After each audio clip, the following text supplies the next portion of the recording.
Eleanor and Anwen were clinging to a large piece of the ship's wreckage, both barely conscious in the cold, dark sea. Their arms ached as they tightened their grip on the floating wreckage. A lantern bobbed toward them, a small fishing boat. "Over here!" someone shouted. They were rescued. Later, the fishermen dropped them at a remote dock, the boat too small to carry passengers far. As the sun broke over the horizon, the first light revealed two figures huddled on the weather-beaten dock, wet, shivering, but alive. But the dock was exposed, and Eleanor's instincts screamed for shelter. "We can't stay here," Eleanor said quietly. "Come on." They slipped into the forest beyond the shoreline, moving quickly beneath the trees. The earth was damp beneath their boots, the air cool with the scent of moss and pine. After some distance, Eleanor found a sheltered clearing and set to work. With practiced hands, she built a small fire from dry kindling and herbs. She foraged nearby, returning with roots and greens. Anwen munched on a sprig of something bitter but edible. "Well, I didn't think my journey would be this exciting." Eleanor chuckled softly. "Try and get some sleep. We'll move again soon." Anwen curled near the fire, eyes fluttering shut. Eleanor sat in silence, watching the embers. As light streamed through the trees, she knew they were a few days' journey, maybe less, from the only person who might help. Grace, the hostess of the masquerade, the keeper of secrets. "She'll help. She has to," Eleanor whispered to herself. She glanced at Anwen, sleeping now, peaceful. Eleanor, exhausted, slowly fell off to sleep. All was quiet.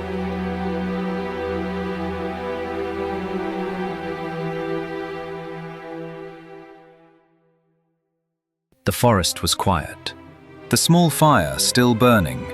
Wind moved through the grass like breath. Then, steel moved its way to Eleanor's throat. She woke to Mr. Nouse leaning over her, eyes bright with the joy cruelty wears. "Up?" "Slowly," he said, soft. She rose, mind racing. Nouse looped cord around her wrists and cinched hard, then pushed her back to the ground. Rope burned her skin. He turned to Anwen, still asleep, unknowing. "Come on, little one," he called lightly. "Let's see this famous girl." Anwen startled awake, frightened, searching for Eleanor. "Don't worry. We'll be all right," keeping her voice low and steady. Now smiled without warmth. "What then? Douse me with flowers?" He planted his sword point first in the soil beside the coals to free his hands, caught Anwen's locket, and tugged her forward. "Red hair," he murmured, same as the line he pretends never existed. He leaned closer to Anwen. "That woman you called mother was a door he shut." Eleanor moved. She rose, bound hands closing over the hilt. The blade slid free of the earth without a sound beneath his voice. "Look at me when I..."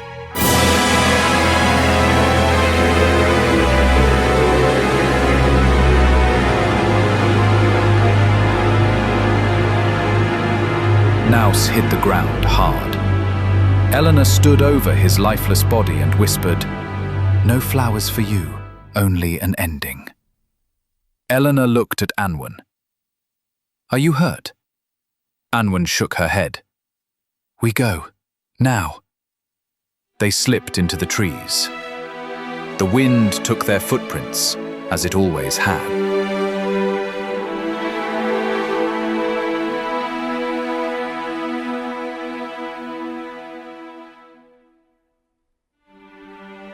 Eleanor and Anwen journeyed through forests and fields. Their time together formed a close bond, and their hope carrying them through. Carry it with you, the light that you found, a flame in the dark when no one's around, through shadow and silence, through weary miles too. Carry it always, it carries carries you. Hold it close, hold it true. Let no sorrow take it from you. Through storm and through sorrow, let hope see you through. Carry it always, it carries you. Hold it close, hold it true. Let no sorrow take it from you. Through storm and through sorrow, let hope see you through. Carry it always, it carries you.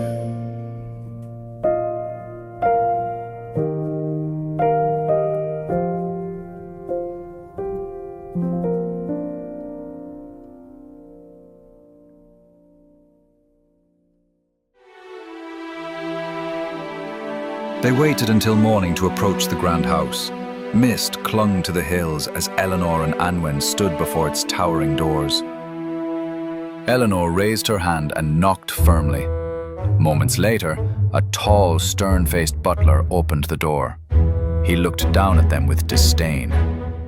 And in a very royal voice, he said, "Oh, the servants' entrance is around the back. Now get on your way. Hurry up." Glancing nervously side to side, Eleanor remained composed. "No, sir.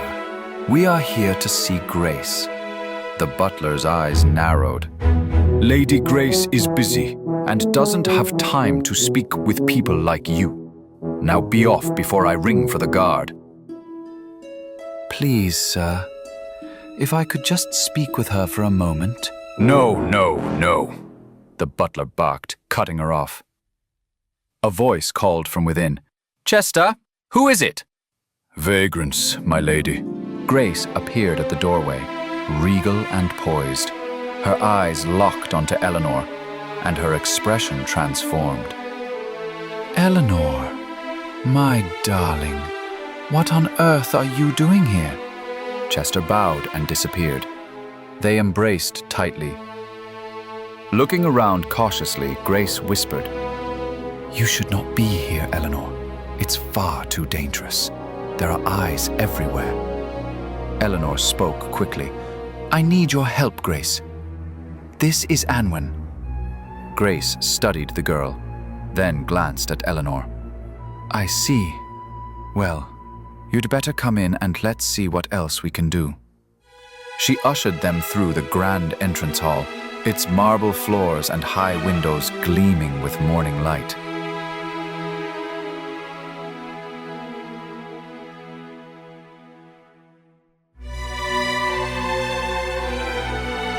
As Anwen was taking a much-needed bath, Eleanor and Grace sat in a quiet drawing room. A fire crackled softly as Eleanor recounted the entire story. The ship, Mr. Nouse, the explosion, and the truth about Anwen. Grace listened intently, her face a mask of concern, until Eleanor finished. Suddenly, Grace exclaimed, "So it is true!" She leaned closer, lowering her voice. "That little girl is the daughter of the king!" "Apparently so," Eleanor said. Grace's eyes gleamed with energy. "If I thought you were trouble before, this takes us to a whole new level of it." "I'm sorry to bring this to you," Eleanor said. "I didn't know where else to go." Grace's expression changed, eyes wide, a spark of realization. "We can use this. We can use her." "What do you mean?" Eleanor asked, wary. "Don't you see? Anwen is the king's illegitimate child. He's trying to hide her to avoid shame. If we tell him we have his daughter, we force his hand." Eleanor frowned. "And then what?" Grace started pacing.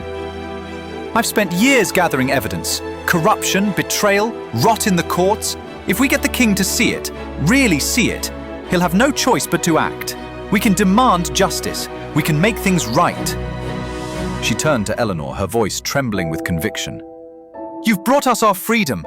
This country's freedom!" Eleanor stood, absorbing the weight of it all. Before she could respond, Grace softened. "You need rest. Let's get you some proper clothes and speak again after dinner." Eleanor nodded. "Thank you, Grace." That night, the three of them dined together in quiet safety.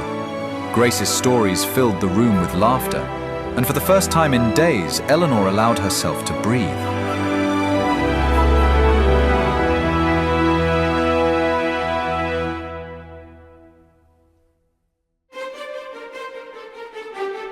The carriage swayed as it made its way through the countryside and to the palace.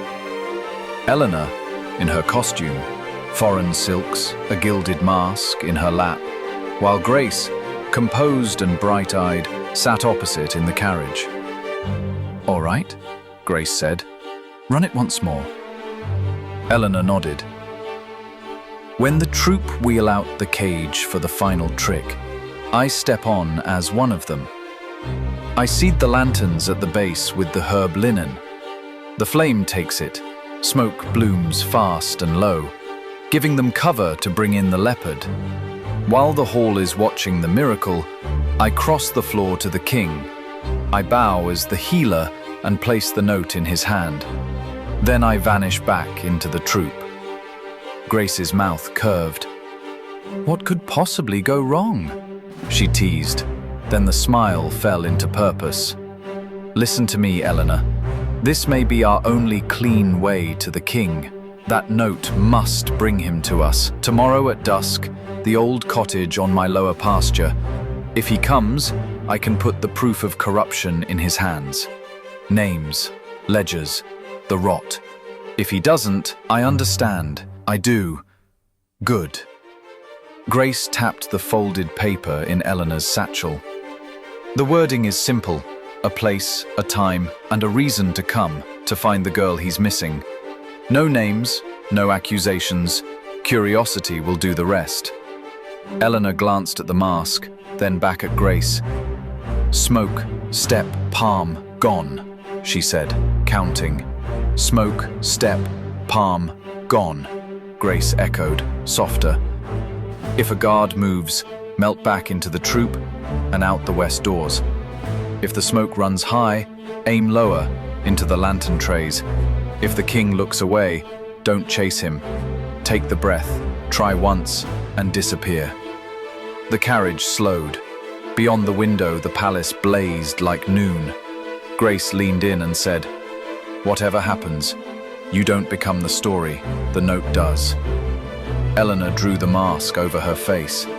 "Then let's give him one." The carriage stopped. Grace's last look was half command, half prayer. "All right, now go." The grand hall was filled with nobles, their laughter echoing beneath gilded arches. The king sat at the center, flanked by his advisors, eyes keen with curiosity. Eleanor, now part of the troop, wore an elaborate mask, unrecognizable. Her satchel filled with the powdered herbs she had prepared. The troop was known for their illusions. Their final act was a marvel. A large cage stood in the middle of the floor. The ringleader began with flair. "Behold, the magic of transformation!" Eleanor moved into place beside the cage, her moment approaching. With a practiced flick, she cast her herbal mixture into the lanterns at the base of the stage. A thick, swirling cloud of smoke erupted, engulfing the cage and spilling over the floor. Gasps filled the room, then laughter, applause.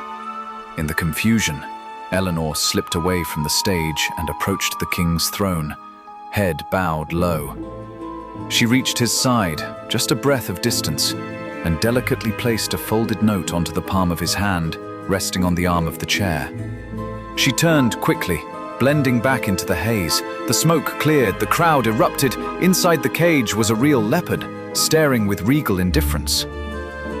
The king leaned forward, eyes wide with astonishment. "Remarkable!" he exclaimed, applauding the troop.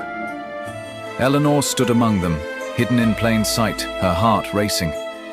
The king continued clapping, smiling. The note gone. Had he taken it? Had it fallen? There was no way to know. Eleanor stepped away with the troop as the performance ended, the final bow taken. Now they would wait.